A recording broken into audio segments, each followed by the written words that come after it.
मुख्यमंत्री देवेंद्र फडणवीस यांनी सादर केला अर्थसंकल्प. शेतकऱ्यांसाठी पुण्यश्लोक अहिल्यादेवी होळकर कर्जमाफी योजना जाहीर.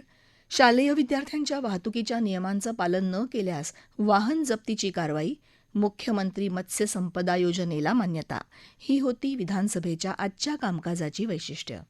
मुख्यमंत्री देवेंद्र फडणवीस यांनी आज सन 2026-27 या आर्थिक वर्षासाठीचा 7,69,467 कोटी रुपयांचा अर्थसंकल्प मांडला. त्यात महसुली जमा 6,16,099 कोटी अपेक्षित असून महसुली खर्च 6,56,651 कोटी अंदाजित आहे. त्यामुळे 40,552 कोटी रुपयांची तूट अपेक्षित असल्याचं त्यांनी स्पष्ट केलं. तर राजकोषीय तूट स्थूल उत्पन्नाच्या 3% कमी ठेवण्यात सरकारला यश आलं असून महसुली तूटही 1% कमी असल्याचं ते म्हणाले. यंदाचा हा अर्थसंकल्प अजित पवार यांना समर्पित करत त्यांचं स्मारक उभारण्यासह त्यांच्या नावे गतिमान नागरी सेवा पुरस्कार देण्याची घोषणाही फडणवीस यांनी केली. प्रगतिशील, शाश्वत, सर्वसमावेशक आणि सुशासन अशा 4 स्तंभांवर आधारलेला अर्थसंकल्प फडणवीस यांनी मांडला. प्रत्येक स्तंभात 4 याप्रमाणे 16 उपक्षेत्रांची मांडणी करताना या अर्थसंकल्पातून विकसित महाराष्ट्राचं संकल्पचित्र दिसेल असंही फडणवीस म्हणाले. शेतकऱ्यांना दिलासा देणारी पुण्यश्लोक अहिल्यादेवी होळकर कर्जमाफी योजना जाहीर करताना 2 लाख रुपयापर्यंतची कर्जमाफी तसंच परतफेड करणाऱ्या शेतकऱ्यांना 50,000चं अनुदान देण्याची घोषणा मुख्यमंत्री फडणवीस यांनी केली. तर मत्स्य व्यवसाय क्षेत्राच्या विकासासाठी प्रतिवर्षी 1,240 कोटींच्या मुख्यमंत्री मत्स्य संपदा योजनेला मान्यता देण्यात आली असून या योजनेमुळे राज्यातल्या मच्छीमारांचे आर्थिक सामाजिक विकास साधला जाणार असल्याचं मुख्यमंत्री फडणवीस यांनी यावेळी सांगितलं. महात्मा फुले, संत गाडगेबाबा आणि डॉ. बाबासाहेब आंबेडकर या महामानवांच्या स्मृतींचं हे वर्ष सामाजिक समता आणि समरसता वर्ष म्हणून साजरं केलं जाणार असल्याचं सांगत विविध महापुरुषांच्या स्मारकांची घोषणाही मुख्यमंत्री फडणवीस यांनी केली. शालेय विद्यार्थ्यांच्या वाहतुकीसंदर्भातल्या नियमांच्या काटेकोर अंमलबजावणीसाठी शिक्षण विभाग, पोलीस प्रशासन आणि परिवहन विभागाच्या माध्यमातून राज्यव्यापी अभियान राबवण्याची घोषणा शालेय शिक्षण मंत्री दादाजी भुसे यांनी प्रश्नोत्तराच्या तासात केली. अंबरनाथ इथल्या खासगी शाळेच्या व्हॅनमधून पडल्यानं 2 विद्यार्थ्यांच्या झालेल्या अपघाताबद्दल सदस्य रईस शेख यांनी मांडलेल्या तारांकित प्रश्नावर ते बोलत होते. शालेय विद्यार्थ्यांच्या वाहतुकीसाठी वापरण्यात येणारी रिक्षा, ऑम्नी व्हॅन किंवा बस अशा वाहनांसाठी स्वतंत्र परवाना प्रणाली असणं आवश्यक आहे.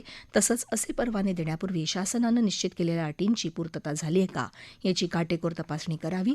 यात वाहनांमध्ये सीसीटीव्ही कॅमेरे बसवणं, जीपीएस प्रणाली कार्यान्वित ठेवणं आणि इतर सुरक्षा उपायांची अंमलबजावणी आदी बाबींचा समावेश असावा.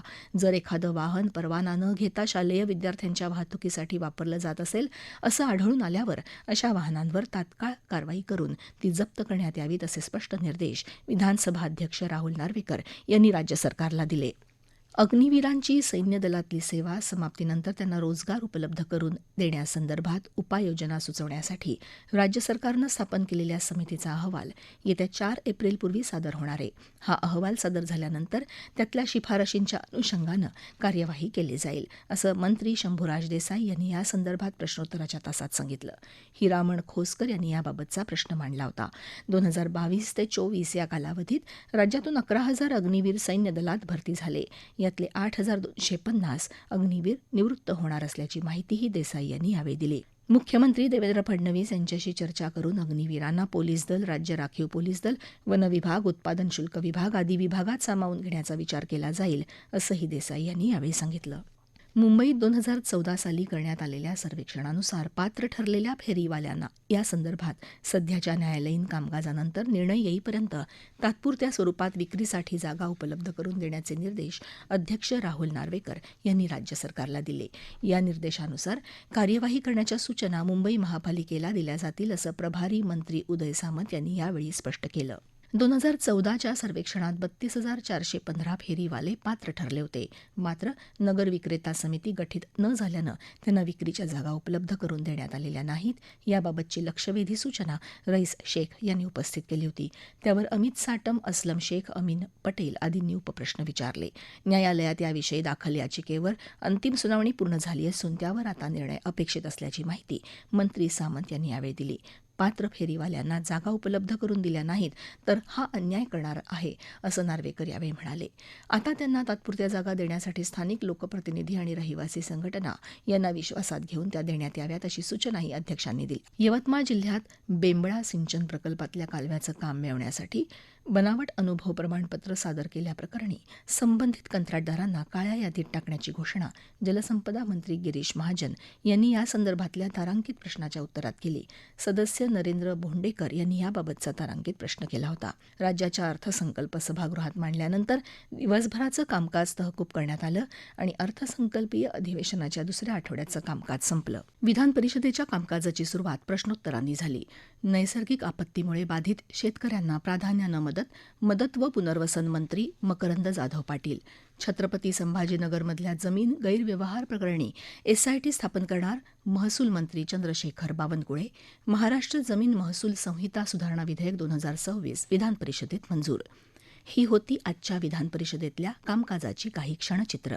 छत्रपती संभाजीनगर शहर व जिल्ह्यात बनावट सह्या आणि बनावट आदेशांचा वापर करून सरकारी जमिनींचे व्यवहार करण्याच्या अनेक तक्रारी समोर येत असल्यानं या प्रकरणांचा सखोल तपास करण्यासाठी विशेष तपास पथक स्थापन केलं जाणार असल्याचं महसूल मंत्री चंद्रशेखर बावनकुळे यांनी सांगितलं. याबाबत सदस्य प्रवीण दरेकर यांनी प्रश्न उपस्थित केला होता. या प्रकरणाची सखोल चौकशी करण्यासाठी आर्थिक गुन्हे शाखेकडे तपास दिला जाणार आहे. संभाजीनगरमध्ये सरकारी जमिनींबाबत बनावट आदेश तयार करून त्या खासगी नावावर करण्याचा प्रयत्न झाल्याच्या गंभीर तक्रारी शासनाच्या निदर्शनास आलेत. या प्रकरणांची सखोल चौकशी करून दोषींवर कठोर कारवाई करण्यासाठी स्वतंत्र एसआयटी स्थापन करण्याचा निर्णय घेण्यात आलाय. एसआयटी स्थापन झाल्यानंतर नागरिकांना निश्चित कालावधी देऊन सरकारी जमिनींबाबत झालेल्या कथित गैरव्यवहारांबाबत तक्रारी सादर करण्याचं आवाहन करण्यात येईल. प्राप्त तक्रारींची तपासणी करून आवश्यक ती कारवाई करण्यात येईल असंही त्यांनी स्पष्ट केलं.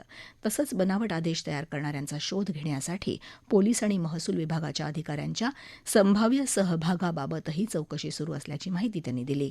ईओडब्ल्यूकडून या प्रकरणाचा सविस्तर अहवाल मिळाल्यानंतर पुढील कारवाईबाबत सभागृहाला माहिती दिली जाईल असंही त्यांनी यावेळी सांगितलं. राज्यातल्या गावागावात अंत्यसंस्कारासाठी आवश्यक सुविधा उपलब्ध करून देण्यासाठी जिल्हा नियोजन समितीच्या निधीतून स्मशानभूमींच्या सुविधा उभारण्यात येणार असल्याची माहिती सामाजिक न्याय मंत्री संजय शिरसाट यांनी दिली. याबाबत सदस्य अमित गोरखे यांनी प्रश्न उपस्थित केला होता. मंत्री संजय शिरसाट म्हणाले, कोणत्याही जातीच्या व्यक्तीसाठी वेगवेगळी स्मशानभूमी असावी ही संकल्पनाच शासनाला मान्य नाही. महाराष्ट्रात सर्व जाती धर्माचे लोक एकत्र राहतात आणि स्मशानभूमी ही सार्वजनिक स्वरूपाची असावी हे शासनाचं धोरण आहे. राज्यात अशा सुविधा निर्माण करण्यासाठी सामाजिक न्याय विभागामार्फत जिल्हा नियोजन समित्यांना निधी देण्यात येत आहे. या निधीतून गावागावात आवश्यक त्या ठिकाणी स्मशानभूमी उभारणं आणि त्या ठिकाणी आवश्यक सुविधा उपलब्ध करून देणं यासाठी लोकप्रतिनिधींनी पुढाकार घ्यावा असंही त्यांनी यावेळी सांगितलं. नैसर्गिक आपत्तीमुळे बाधित शेतकऱ्यांना मदत द्यायला शासनानं नेहमीच सर्वोच्च प्राधान्य दिलंय. 2025 मध्ये झालेल्या अतिवृष्टी आणि पुरामुळे झालेल्या नुकसानीपोटी आतापर्यंत 15,817 कोटी रुपये मदत बाधित शेतकऱ्यांच्या बँक खात्यात जमा करण्यात आली आहे.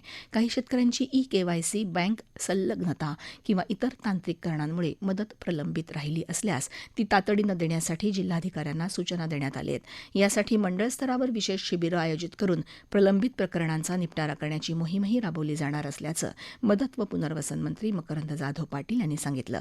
सदस्य राजेश राठोड यांनी याविषयी प्रश्न उपस्थित केला होता. राज्यात 2025 मध्ये झालेल्या अतिवृष्टी आणि पूर परिस्थितीमुळे शेतपिकं आणि शेतजमिनीचं मोठ्या प्रमाणात नुकसान झालं. या पार्श्वभूमीवर बाधित शेतकऱ्यांना तातडीनं दिलासा देण्यासाठी राज्य शासनानं विशेष पॅकेज जाहीर केलं असल्याचं त्यांनी सांगितलं. शेतपिकं आणि शेतजमिनीच्या नुकसानीसाठीही मदत देण्यात आली आहे. पीक बियाणं आणि इतर अनुषंगिक बाबींसाठी प्रति हेक्टरी 10,000 रुपये याप्रमाणे सुमारे 7,768 कोटी रुपयांचा मदत वितरित करण्यात आली आहे अशी माहिती त्यांनी दिली.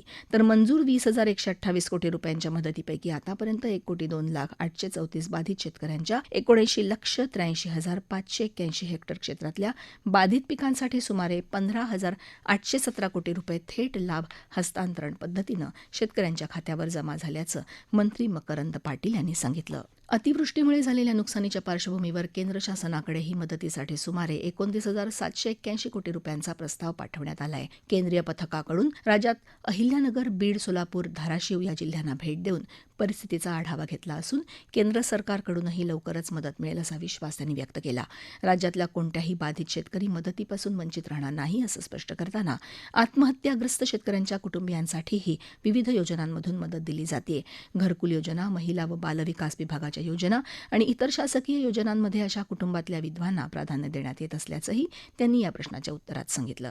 नैसर्गिक आपत्तीमुळे बाधित शेतकऱ्यांच्या पाठीशी शासन खंबीरपणे उभं आहे. विदर्भ, मराठवाड्यासह अन्य ठिकाणी नुकत्याच झालेल्या अवकाळी पावसामुळे झालेल्या नुकसानीचे पंचनामे करण्याचे आदेश दिल्याचं महसूल मंत्री चंद्रशेखर बावनकुळे यांनी सांगितलं. पंचनाम्याच्या अहवालानंतर बाधित शेतकऱ्यांना मदत दिली जाईल असंही ते म्हणाले. दरम्यान नुकसानग्रस्त शेतकऱ्यांना राज्य सरकारकडून मदत मिळत नसल्याचं सांगून विरोधकांनी सभागृहात जोरदार घोषणाबाजी करत सभात्याग केला.